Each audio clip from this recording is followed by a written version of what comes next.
Hey friends, my name is Bryan Moore and I'm the family pastor here at the church. One of my favorite things to do is to go hiking in the mountains. I absolutely love it. But I have one rule when I go, and that is to never go alone. There are many reasons for that, but one of those reasons is because of bears. The majority of bear attacks happen when people go by themselves. And so I always go hiking, especially in the mountains, with other people. It's kind of like that old saying, right? We are safer together. That's certainly true here, and it's true in many other situations in life. We live in an individualistic culture and society. Many of us live far away from our families. And so that means that our main sense of connection is with those that we work with. Although the problem with that is that many times those connections, those relationships are shallow and they're short-lived. And even in the church, we struggle with individualism and disconnectedness. Many people, though they consider themselves a part of the church, they are on the margins and they don't want to make themselves known. Others, when they go through difficult times, or they're suffering with health issues and many other things, they choose to go at it alone.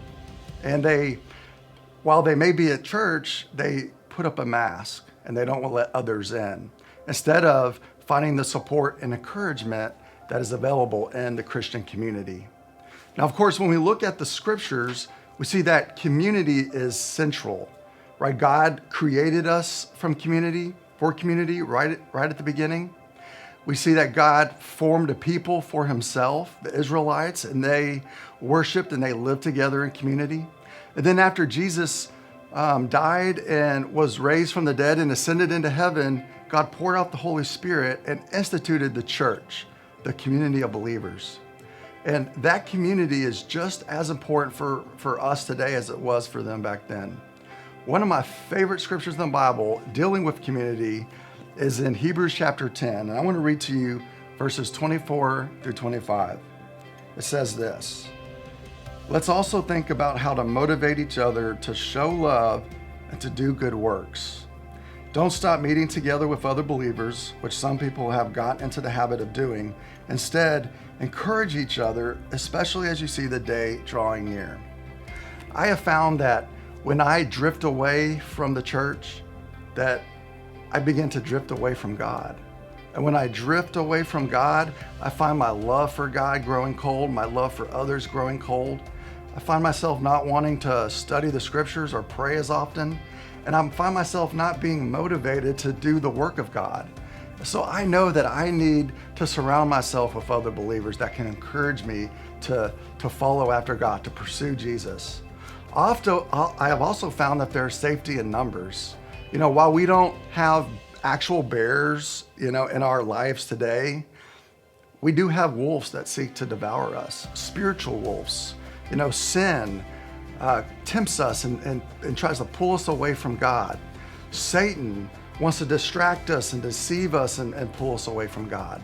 And so I know that I need other brothers and sisters who can watch my back. I need to surround myself with other believers that can encourage me and support me as I seek to follow after Jesus.